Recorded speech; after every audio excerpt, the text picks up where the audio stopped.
Hey, and welcome to English Avenue Podcast. The show that helps you improve your English in a natural and enjoyable way.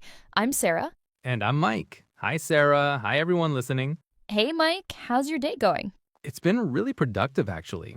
I spent the morning reviewing some interesting language learning research, which is perfect timing because of today's topic. Oh, that's great. Yes, today we're diving into something that I think many of our listeners struggle with. Let me guess. Thinking in English? Exactly. Today's episode is all about how to train your brain to speak in English naturally without constantly translating in your head. This is such an important topic. I remember when I was learning my second language, I used to translate everything word by word in my mind. It was exhausting. Right? It's mentally draining and it really slows down your conversation. But here's the good news for everyone listening.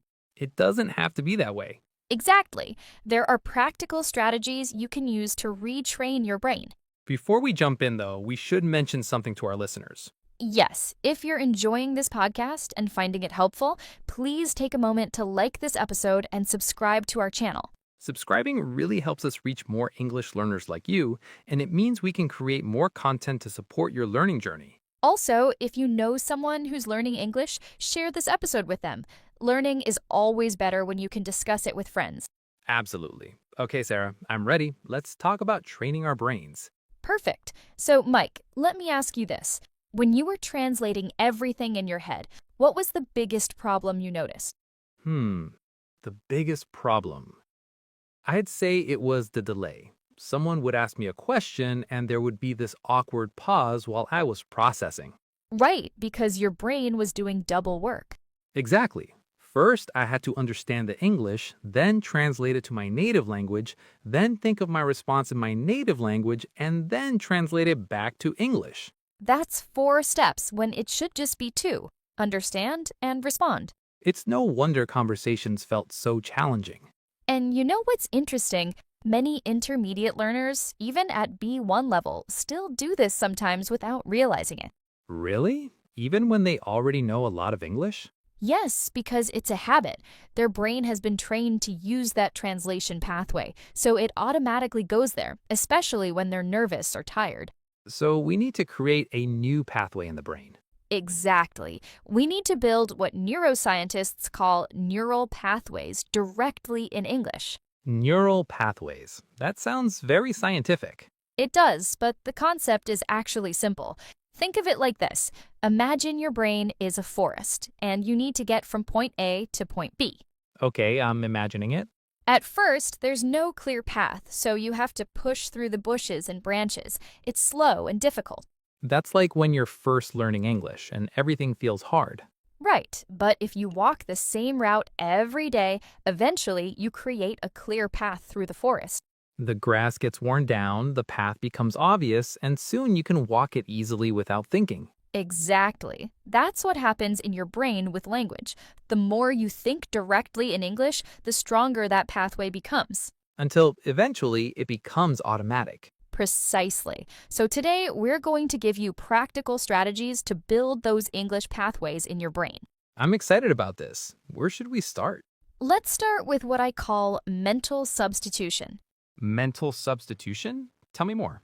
Well, most people at B1 level already know a lot of English words and structures.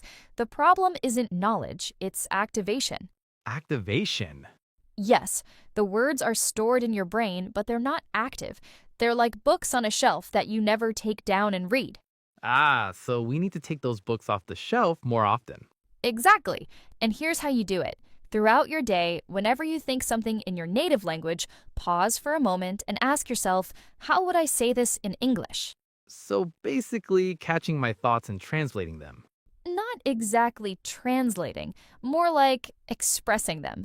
Let me give you an example. This morning, I was making coffee and I thought to myself in my native language, I need more sugar. A simple thought. Very simple. But then I stopped and said in my mind, I need more sugar.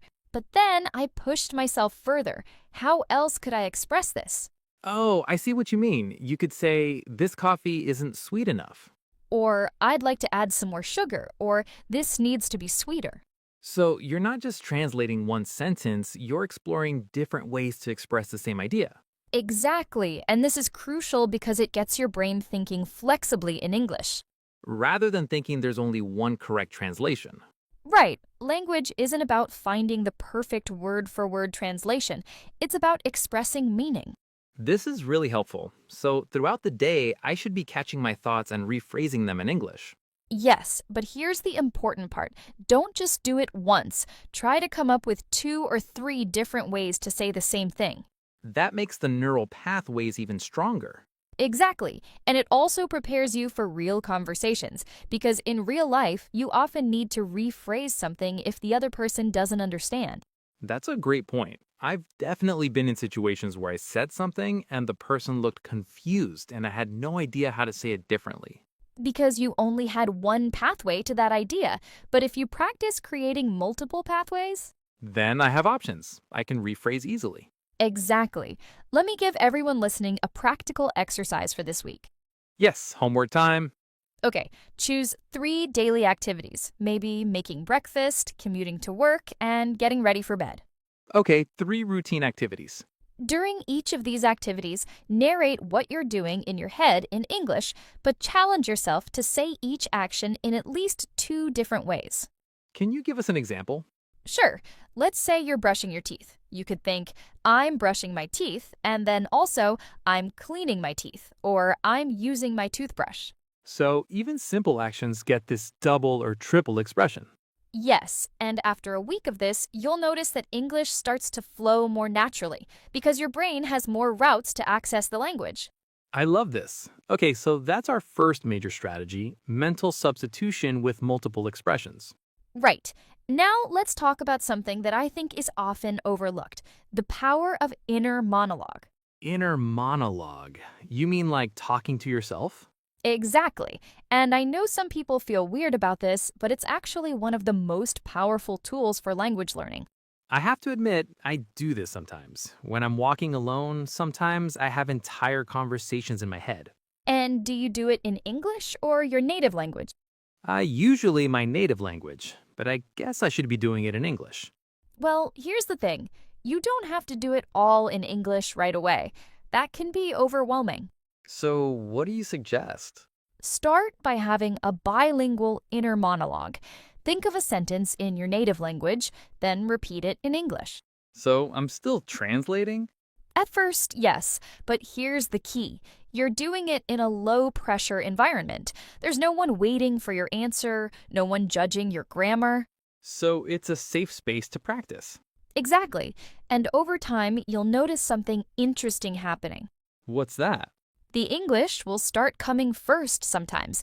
You'll think of something directly in English without needing to translate it first. Really? That just happens naturally? It does, but only if you practice. The brain is very efficient. It learns to take shortcuts. So, if I keep using this English pathway, my brain will eventually realize, hey, this is faster than translating. Precisely. Your brain will start to prefer the direct English route because it's more efficient. That's fascinating. So, the inner monologue is like a training ground. Yes. And here's another tip. Make it interesting. Don't just narrate boring things. What do you mean? Well, a lot of people will practice by thinking, I'm sitting, I'm standing, I'm walking. Which is useful, but also pretty boring. Right. Instead, have actual thoughts, opinions, feelings, reactions. Can you give me an example? Sure. Let's say you see someone wearing a really interesting jacket. Instead of just thinking, that's a nice jacket, engage with it more. How? Think something like, wow, that jacket is really stylish. I wonder where they bought it. I'd love to have something like that, but in a darker color. Maybe I should look for something similar online. Oh, I see. You're having a real internal conversation, not just labeling things. Exactly. You're using complex sentences, hypothetical situations, expressing preferences. This is much more valuable for your brain. Because this is how we actually use language in real life. Exactly. We don't just label things. We have opinions, make plans, wonder about things. So the inner monologue should reflect real thinking, not just vocabulary practice. Yes. And here's something else that's really powerful. Use your emotions. My emotions. Yes, when you feel frustrated, try to express that frustration in English in your head. This is so annoying, or I can't believe this is happening. Oh, emotional language. Right. When you feel happy about something, think this is wonderful, or I'm so glad this worked out. I see what you're doing. You're connecting emotions with English expressions. Exactly. And this creates very strong neural connections because emotions are processed in a deep part of the brain. So when language is connected to emotion, it sticks better. Much better. This is why people often remember swear words very easily in a foreign language, That's true. Even beginners seem to pick those up quickly. because they're often said with strong emotion. But you can use this principle with positive emotions too. So express my joy, my frustration, my surprise, all in English in my inner monologue. Yes, and over time, English becomes the language of your emotions, not just your intellect. That's really powerful. Okay, so we've talked about mental substitution and inner monologue. What's next? Next, let's talk about something that many B1 learners overlook, the importance of input quality. Input quality. You mean like listening and reading? Yes, but not just any listening and reading. You need the right kind of input at the right level. I think this is where a lot of people make mistakes, right? Absolutely. Many intermediate learners make one of two errors. What's the first error? They consume content that's too easy. They stick with beginner level materials because they're comfortable. But they're not being challenged. Right. Their brain isn't growing because it's not being pushed. And what's the second error? The opposite. They jump to very advanced content, like watching news programs or reading academic articles. And they get overwhelmed and discouraged. Exactly. So the key is finding what's called comprehensible input. Comprehensible input. I've heard this term before. What does it mean exactly? It means content that's slightly above your current level. You understand most of it, maybe 70 to 80%, but there are some new words and structures that challenge you. So you're comfortable, but also learning. Exactly. This is the sweet spot for brain training. How do people find content at the right level? Great question. For B1 learners, I recommend a few strategies. I'm ready to take notes. First, look for content that's designed for language learners at your level. There are podcasts, YouTube channels, and graded readers specifically made for intermediate learners. Like our podcast. Exactly like our podcast. We design our content to be accessible but also challenging for B1 learners. What's the second strategy? The second strategy is to use authentic content, but with support. What do you mean by support? For example, watching a TV show or movie with English subtitles. The audio is authentic, native level English, but you have the subtitles to help you follow along. Oh, that's clever. You're training your ear while having a safety net. Exactly. And here's a pro tip. If you're watching with subtitles, try to read ahead slightly. Read ahead? Yes, glance at the next line of dialogue before it's spoken. This way, your brain knows what to listen for. Oh, so you're priming your brain for the sounds you're about to hear. Exactly. This is really effective for improving listening comprehension. What about reading? How should people approach reading at B1 level? For reading, I recommend what I call the 70% rule. The 70% rule? If you're reading something and you don't understand more than 30% of the words, it's too difficult. Put it aside and find something easier. So you should understand at least 70% naturally. Right. At that level, you can guess the meaning of new words from context, which is how native speakers naturally expand their vocabulary. That makes sense. If you're stopping every sentence to look up words, you're not really reading. Exactly. You're just doing a translation exercise, which doesn't help your fluency. So what kind of reading do you recommend? For B1 level, I really like graded readers. These are novels or stories that have been adapted to use vocabulary and grammar at your level. Don't those feel a bit simplified, though? Some do, but there are really good ones that tell engaging stories. The important thing is that you can read them smoothly without constantly stopping. Because fluency is what we're after. Exactly. You want your brain to experience the flow of English, not the stop and start of looking up every other word. What about more authentic reading, like news articles or blogs? Those can be great too, especially if you choose topics you're interested in. Why does interest matter? Because when you're interested in the content, your brain is more motivated to understand it. You push through difficulties more easily. So I should read about my hobbies and interests in English? Absolutely. If you love cooking, read cooking blogs. If you're into technology, read tech articles. If you follow sports, read sports news. Your brain will work harder to understand because it wants to know the information. Exactly. Motivation is key. Okay, let's talk about one more crucial aspect of input: What's that? repetition and review. Oh, reading or listening to the same thing multiple times? Yes, but not in the way most people think. What do you mean? Many people think repetition means reading the same article 5 times in a row until they understand every word. And that's not effective? It can be, but it's boring. Instead, I recommend what I call spaced re-exposure. Spaced re-exposure? Yes, listen to a podcast episode today, then listen to it again 3 days later, then maybe once more a week after that. Why space it out like that? Because each time you return to it, your brain is in a slightly different state. You've learned more, you've practiced more, so you understand it at a deeper level. Oh, that's interesting. So the first time you might catch 70%, but the second time, You might catch 85%, and by the third time, you're understanding nearly everything, and it feels effortless. and that feeling of improvement is really motivating. Exactly. Plus, you're reinforcing those neural pathways each time. The English patterns are getting stronger in your brain. Yes. Okay, let's move on to what might be the most important part: output. Output. That's speaking and writing, right? Right. This is where you actively use the English that's being built in your brain. I think this is what scares people the most. You're absolutely right. Many learners spend years consuming English, reading, listening, studying, but they're terrified to actually speak. Why is that? Fear of making mistakes, mostly. Fear of sounding stupid. Fear of not being understood. Those are legitimate fears. They are, but here's the truth. You cannot train your brain to speak without actually speaking. It's like learning to swim. You can't learn by just watching videos of people swimming. Exactly. At some point, you have to get in the water. So how should people start? Not everyone has English-speaking friends to practice with. That's true, and that's okay. You can start by speaking to yourself.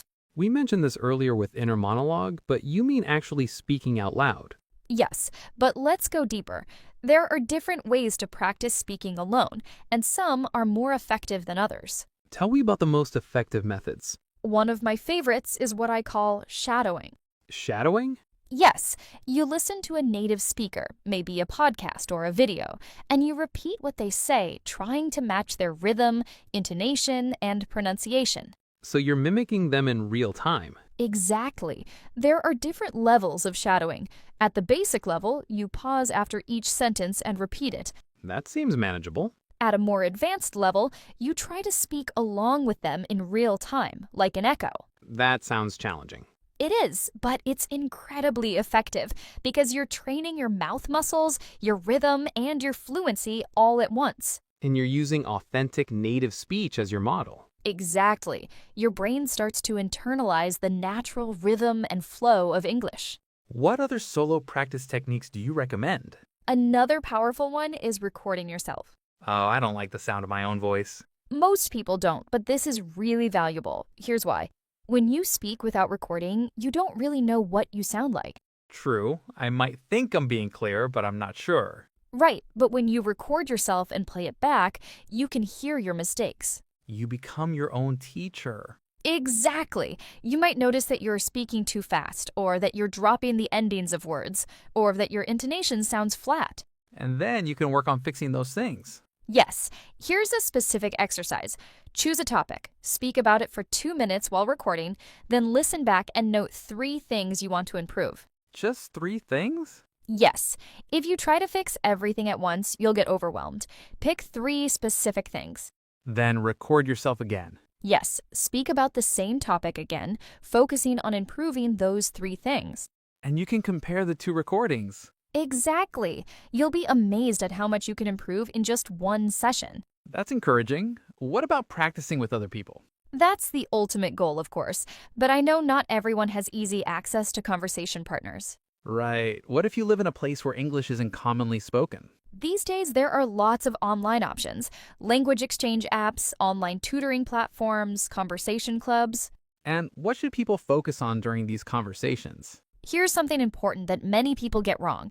They think the goal is to speak perfectly. And that's not the goal? No, the goal is to communicate effectively. Mistakes are actually good. How can mistakes be good? Because mistakes show you where your knowledge gaps are. Each mistake is an opportunity to learn something. So we shouldn't be afraid of making mistakes. Not at all. In fact, I'd argue that if you're not making mistakes, you're not pushing yourself enough. You're staying in your comfort zone. Exactly. The goal is to push just beyond your comfort zone. Like with input, finding that sweet spot. Yes, you want to be slightly uncomfortable, but not so uncomfortable that you freeze up. How do you find that balance? It takes practice and self-awareness. You need to notice when you're feeling challenged in a good way versus feeling overwhelmed. And adjust accordingly. Right. If you're in a conversation and you realize you're completely lost, it's okay to say, "I'm sorry, could you speak a bit slower?" Or, "I'm not familiar with that topic. Could we talk about something else?" Taking control of the conversation. Exactly. This is a skill in itself. Now, let me share one more powerful output technique. I'm listening. It's called self-talk narrative. Self-talk narrative. Yes, throughout your day, narrate what you're doing, thinking, or feeling in English, but do it out loud. So like a documentary of my own life? Exactly. Now I'm making lunch. I'm going to have a sandwich. Let me see, what do I have in the fridge? Oh, there's some cheese and tomatoes. That sounds good. I think I'll toast the bread. This feels a bit silly, I have to admit. It might feel silly at first, but it's incredibly effective. Do you know why? Why? Because you're practicing real-time English production. You're not thinking about what to say, you're just saying what you're experiencing. So it's very spontaneous. Yes, and that's exactly what you need to do in real conversations. You need to be able to speak spontaneously without overthinking. So this builds that spontaneous speaking muscle. Exactly. And here's a tip. Do this when you're alone at home, in the shower, while cooking, while cleaning. Times when I'm doing something automatic with my hands. Yes, because then your brain is free to focus on the language. This is really practical advice, Sarah. I feel like we've covered so much ground. We have. Let's take a moment to review the main strategies we've discussed. We talked about mental substitution. Right, catching our thoughts and expressing them in multiple ways in English. We discussed inner monologue and the importance of connecting language with emotions. Then we talked about input quality, finding content at the right level, the 70% rule, and spaced repetition. And finally, we covered output techniques, shadowing, recording yourself, and self-talk narrative. But you know what I'm wondering, Sarah? What's that? How long does it take? When will someone see results from all this? That's the question everyone wants answered, isn't it? It is. People want to know, if I do this every day, when will I be fluent? Here's the honest answer. It depends. On what? On several factors: how much time you practice each day, your current level, your native language, your learning environment. So there's no magic number. No magic number, but I can give you some general expectations. Please do. I think people need realistic expectations. If you're practicing these techniques for 15 to 30 minutes every day consistently, you'll start to notice small changes within 2 to 3 weeks. What kind of changes? You might notice that some English words or phrases start popping into your head more naturally. You might find yourself thinking briefly in English without trying. Small wins. Yes, small wins. After about 2 months, these moments become more frequent. You might have entire thoughts in English without translating. And after 6 months, After 6 months of consistent practice, most people report that English starts to feel more natural. They're not constantly aware that they're speaking a foreign language. it becomes more automatic. Exactly. But here's the important thing to remember. Everyone's journey is different. Some people might progress faster, some slower. Right, and that's okay. The key is consistency, not speed. Better to practice a little bit every day than to cram once a week. Exactly. Your brain needs regular exposure and practice to build those neural pathways. It's like going to the gym. You can't work out once a week and expect to get strong. Perfect analogy. Language learning is a marathon, not a sprint. Speaking of challenges, what about mental blocks? Those moments when you just freeze up and can't think of anything to say. Oh, this is so common, especially for intermediate learners. Why does it happen? Usually it's anxiety. Your brain goes into stress mode, and when you're stressed, it's harder to access your language knowledge. So what can people do when this happens? First, recognize that it's normal and temporary. Everyone experiences this, even advanced speakers. Okay, so don't panic. Right. Second, have some filler phrases ready. Filler phrases? Yes, phrases like, let me think about that for a moment, or that's an interesting question, or how should I put this? Oh, so you're buying yourself time to think. Exactly, and you're doing it in English, which keeps the conversation flowing. Native speakers do this all the time, don't they? All the time. It's completely natural. These phrases are like bridges that help you get from the question to your answer. What else can help with mental blocks? Another technique is to simplify what you're trying to say. Simplify? Yes, often we freeze because we're trying to express something complex and we can't find the right words. So instead of giving up, You break it down into simpler ideas that you can express. can you give me an example? Sure. Let's say you want to say, I'm considering whether to pursue a master's degree in engineering or to start working immediately after graduation. That's a complex thought. Very complex. If you can't express that exactly, you could simplify it to, I'm thinking about my future. Should I study more or should I get a job? I'm not sure yet. Oh, that's much simpler, but still communicates the main idea. Exactly. You've communicated the essential meaning, and that's what matters. And once you've said the simple version, you might find it easier to add more details. Yes, often just getting started helps your brain relax and access more language. It's like priming the pump. Exactly. Okay, we're getting close to the end of our time today, but I want to leave our listeners with one final important point. What's that? The importance of patience and self-compassion. This is so important. It really is. Many language learners are incredibly hard on themselves. They beat themselves up over every mistake. Yes, they compare themselves to native speakers or to other learners who seem to be progressing faster. And that's discouraging. It's very discouraging. So here's what I want everyone listening to remember. Learning a language is one of the most complex things your brain will ever do. It involves memory, pattern recognition, muscle coordination, cultural understanding. Exactly. It's enormous. So be kind to yourself. Celebrate the small victories. Yes. Did you understand a movie scene today that you wouldn't have understood last month? That's progress. Did you have a conversation in English even if you made mistakes? That's progress. Exactly. Every time you try, you're training your brain. Every mistake is a learning opportunity. I think people need to hear this. Language learning can be frustrating, and it's easy to feel like you're not improving. Especially during what we call plateaus. Plateaus. Yes, those periods where you feel like you're not making progress. You're practicing, but your English doesn't seem to be getting better. I've experienced this. It's so frustrating. It is, but here's the thing. Your brain is still working during these plateaus. You're consolidating knowledge, making connections. So you are improving even if you can't see it. Exactly. And then suddenly you'll have a breakthrough moment where everything clicks. And you realize you've actually improved a lot. Yes, so during those plateau periods, don't give up. Keep practicing. Trust the process. Trust the process. Your brain is amazing and it's working even when you don't feel like you're making progress. This has been such a valuable conversation, Sarah. Let's recap the main points one more time for everyone listening. Great idea. So we discussed mental substitution, expressing thoughts in multiple ways. Inner monologue, connecting language with emotions. Input quality, finding content at the right level, the 70% rule. Output techniques, shadowing, recording yourself, self-talk narrative. Dealing with mental blocks using filler phrases and simplifying your message.